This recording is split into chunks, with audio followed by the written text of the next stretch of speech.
I studied social robots at MIT, and here are some of them. Social robots interact with people. They're not like robots in factories or in space.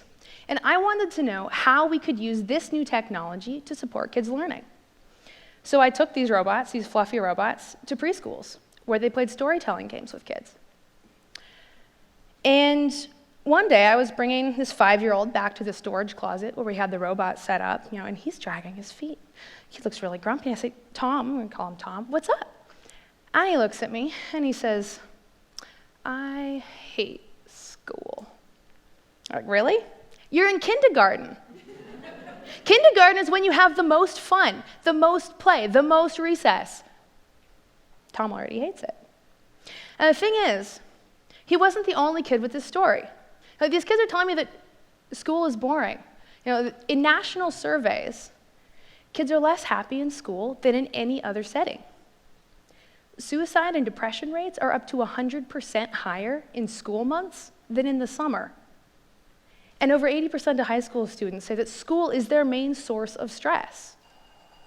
One girl, she told me, I don't want to go to first grade because then I only get 1 recess, not 2. And this is the status quo. The fact that so many kids already have these problems with school, that says something to me. And to me, it says our education system is broken. Now me, I love learning. And when I was 5, I didn't hate school. I was homeschooled. And I got to play for hours every day. Not just during recess or in between worksheets and phonics, but with my friends, with my siblings, outside, inside, all the time. I remember when my older sister learned how to read, I hated that she liked reading so much because it meant she didn't want to play all the time. And sure, when I got older, we used some curricula. I did math every morning at 8 a.m. I watched video lectures on astronomy. I read a ton of books. But I also had a lot of time to just live, explore, play. When I was 8, I probably spent as much time flying starships as Princess Leia as I did on school stuff. And homeschooling was never lonely. Peers are critical for children's development. Like, I was in Girl Scouts. I had a girl science group. I was in a jazz band when I was 11. My friends did history and theater and art with me. We played board games and made our own costumes. My parents trusted that I would figure out something interesting and useful to do with my life. And when I was 15, I decided I wanted to learn how thinking worked. So I went to the public library, and I got a textbook on consciousness. It was this big. I read it in about a week, and I did not learn how thinking worked. Instead, I learned that there are still more questions than answers, and I loved questions. Like a week after that, I was walking across the community college campus to a class, and I look over and I see this tree, that big leafy tree, the kind they put in after they bulldoze an area and do some landscaping. I look at that tree and I think, what is it like to be a tree? I went to college and majored in cognitive science, and I still don't know what it's like to be a tree. And then I went to grad school too because I had more questions about thinking and people and learning. What would life be like if every kid got to experience that? That freedom to explore whatever they're interested in, to learn whatever they want to learn about, to figure out their own useful life path. But they don't. Instead, we have a compulsory, entrenched schooling system that relies on conformity, standardization, and coercion, which keeps getting worse. Longer school days, more days of school a year, more homework, more testing, less recess, less art and music. Kids have very little choice over what they do every day, how much they do it, when they do it. They're not given the freedom to explore or play. The current system is not built around how or why people actually learn. You want to know why people learn? This is Dr. Gordon. He was a postdoc at MIT when I was in grad school, and he was convinced that all learning stems from curiosity. People learn when they're curious. You don't need to hand out gold stars because the new information you get from being curious, from asking questions, from exploring, that's the reward. Curiosity is why I signed up for a computer science class in college. I had never programmed before. I knew you could use computers to write Word documents and draw needlessly complex pictures in paint. But how all that happened was mysterious. And like with that textbook on consciousness, I wanted to know how the magical black box worked. So I got a minor in computer science in college. Curiosity is why people seek out new learning experiences. People approach the world in a more playful way. And I think you know what that's like. You're curious, you like learning. I know that because you're here at this TEDx event. You're here because you want to learn. Kids are no different. Kids want to learn too. They want to explore and play. Play is critical for children's development. They learn so much through play. Social skills, creativity, self-direction. Play is learning. Think about it. Think about some subject you hated in school. You probably don't remember that much about it. But think about your hobbies. Bird watching, skiing, brewing beer, writing, gaming, whatever it is. I bet you've learned a ton in depth with all kinds of nuance and detail because it's something you care about. That's intrinsic motivation. That's curiosity. That's play. I don't think you can force learning. I don't think kids can be taught. Daniel Greenberg, in his book Free at Last, wrote about some kids at a Democratic school, a Sudbury school, who ignored math for years. And then one day they decided they were ready for it. So they started going through the K-6 math curriculum. You know how long it took them? 20 hours. All of K-6 math in 20 hours. You can give kids opportunities to learn, but it is up to them to learn. But how much time do kids have to deeply explore whatever they're curious about in the current system? Their time is regimented. They can't ignore math and learn it when they're ready. Compulsory schooling is a big part of the problem. Schools are leading to a decline in curiosity and creativity. And you might think, but we still need schools. We need someone, adults, to hold kids accountable for what they learn. We need someone to impose rigor. No. Kids are passionate, self-motivated, and curious. Nothing will stop them. They'll go deep because they want to know. They'll go deep because they're curious, because they want to learn. The current system is not built around how or why people actually learn. And you know what? Compulsory schooling is failing adults too. It's not just failing kids. It's failing adults because it ignores how the workplace is changing. Automation is increasing. Technology does a lot of jobs that people used to do, which is great because it frees us up to do more interesting things.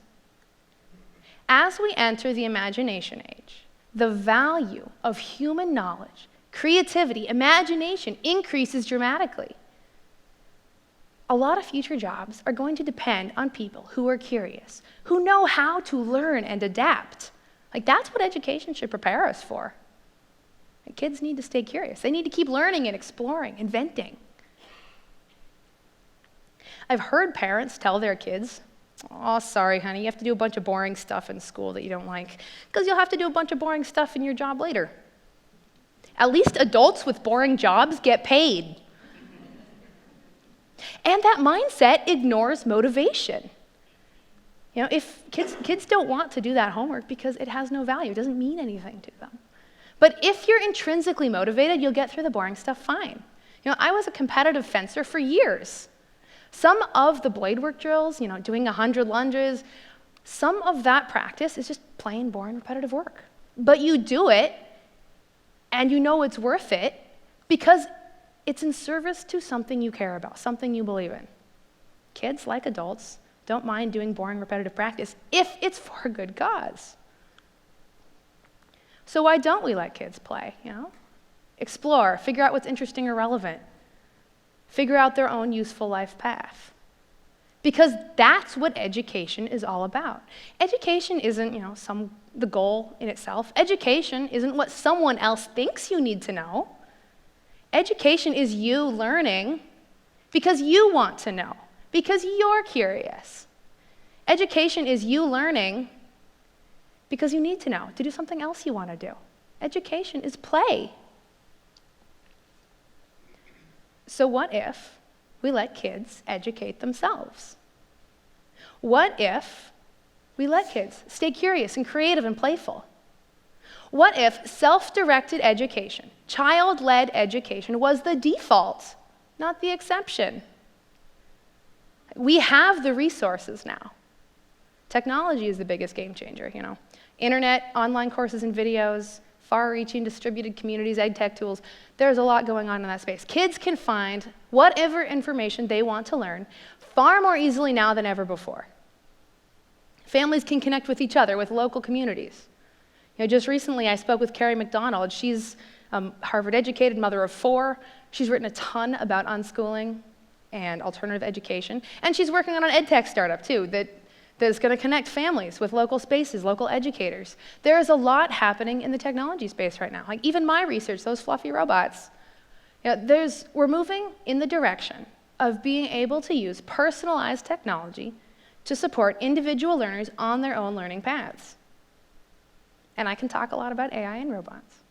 But innovation in that kind of technology isn't the solution here. It's a tool. AI is a tool. You can use it to connect people and facilitate connections and enable change and all that good stuff, but it's still a tool. It's not a magic wand. You can use it, but not everyone wants or needs to use the same tools. For education to be self-directed, to respect how and why people learn, it needs to be individualized. And you can't impose that from the top down. To give each child the resources and opportunities they need, that means understanding each child. And that understanding, that relationship, can't be mass-produced. You can build tools and scale tools that facilitate self-directed learning, but not the relationships that are so critical. Which means change has to start here with you and me. It starts with us pulling our kids out of compulsory schools or never putting them there in the first place. It starts with you being brave enough to let your kids have the freedom to learn. And there are lots of ways to do that. You know, I have a friend whose kids go to a micro school. You know, she drops her girls off with this older lady down the street who also takes a couple other kids. It's kind of like a cross between a private school and a homeschool. You know, very personalized, mixed age groups so the kids can learn from each other. You know, very flexible, lots of freedom. The kids love it. You know, they're democratic schools. You know, there's kids who learned K through 6 math in 20 hours. They were at one of these. The kids are responsible for their own learning. They pick all of their own activities. They even govern their own school. One of my favorite examples, this is the Macumber Center. It's an unschooling resource center. I got to meet with Ben Draper, one of the founders, when I was at MIT. It's a center, it's built on 100 acres of woods and playing fields. The center is stocked full of craft supplies, instruments, sporting equipment, books, games, electronics, all sorts of things. The families are part of the community. Like the kids get to spend their time playing, exploring. You know, they can attend 2 days a week or 5. They just live. The thing about all these different things is, you don't have to be a teacher if you're a parent. Now, it's not about teaching. You don't need a license or a degree because all you have to do is care about your kids and help them find opportunities and resources. The kids do the rest. When I was in high school, you know, I wanted to learn calculus. My mom didn't know calculus. So she was like, take a class at the community college. And my 3-year-old loves being outside. So we go hiking, we have play dates at the park, we planted a garden, we get books from the library about frogs and John Muir and how seeds grow. You see what excites your kid and you build on that. And if you're not a parent, you know, you can be a resource to other families, other kids, mentor other kids, run workshops at the library about whatever excites you. Give money and time and space to new centers, new kinds of doing school, new ways of doing education. Just connect people with whatever it is they want to learn. Imagine, what if everyone had these kinds of options? What if every family and every child could pick the kind of learning environment that worked best for them? The biggest things missing before now were accessibility and community, but now we're all online. Now, there are communities forming around the country, around the world, that share this vision of self-directed education, that are making information available and accessible about how to find and build local learning communities for you and your kids, that are helping people find the resources they need to flourish. So be brave. Imagine a world filled with curious, creative, playful people. Imagine a world where instead of trying so hard to teach kids, we gave them freedom and trusted that they would learn.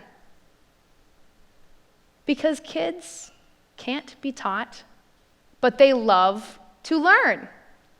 Thank you.